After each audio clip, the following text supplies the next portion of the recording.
Li ninkludik mhux li nilqek fl-ispazju tiegħi, imma flimkien noħolqu spazju ġdid għalina tnejn. Dan kien kliem Margaret White, youth worker fih dan l-organizzazzjoni mhux governattiva Prisms, li għal dawn l-aħħar 3 snin ħadmet qatih biex persuni fuq l-ispettru tal-awtiżmu ikollhom aċċess għal spazji privati u pubbliċi mingħajr xkiel.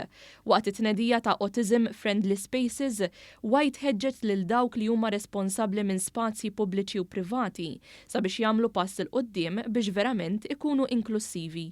Qed noħolqu spazji pubbliċi u privati biex ikunu aktar autism friendly, ġifieri li kemm jista' jkun ma jkunx hemm ħafna overwhelming ta' sensi, ġifieri d-dawl jista' jitbaxxa, ċertu chaos forsi jitnaqqas u hekk ikun jista' jkun aktar post inklusiv.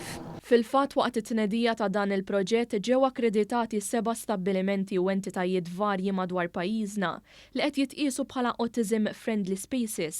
Fost l-entitajiet kien hemm Heritage Malta. Flimkien ma' Prisms ħloqna sensory maps u social stories li lil dawn in-nies jippreparawhom qabel ma jiġu fil-mużawiet għal dak li ħajiltaqgħu magħhom. Pereżempju fejn hemm swali li huma aktar imdawlin jew għandhom dawl li jista' jdejjaqhom. Fejn hemm audiovisuals li għandhom sound forsi tikka aktar għoli. Li għamilna wkoll u li għal 3 sigħat fil-ġimgħa kemm il-Mużew Nazzjonali tal-Arkeoloġija kif ukoll il-Mużew Nazzjonali tal-Istorja Naturali ħajkun autism friendly. Ġifieri f'dawk it-3 sigħat id-dwal ħajkunu aktar baxxi.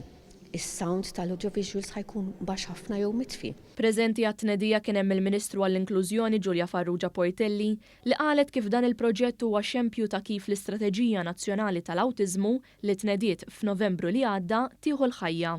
Qed naraw li jkun hawn spazji li huma safe għal persuni bl-awtiżmu fejn persuna li għandha l-awtiżmu ma tkunx eskluża mill-kultura, arti, postijiet ta' divertiment u dan huwa pass tanġibli ta' kif aħna nistgħu nagħmlu dik id-differenza.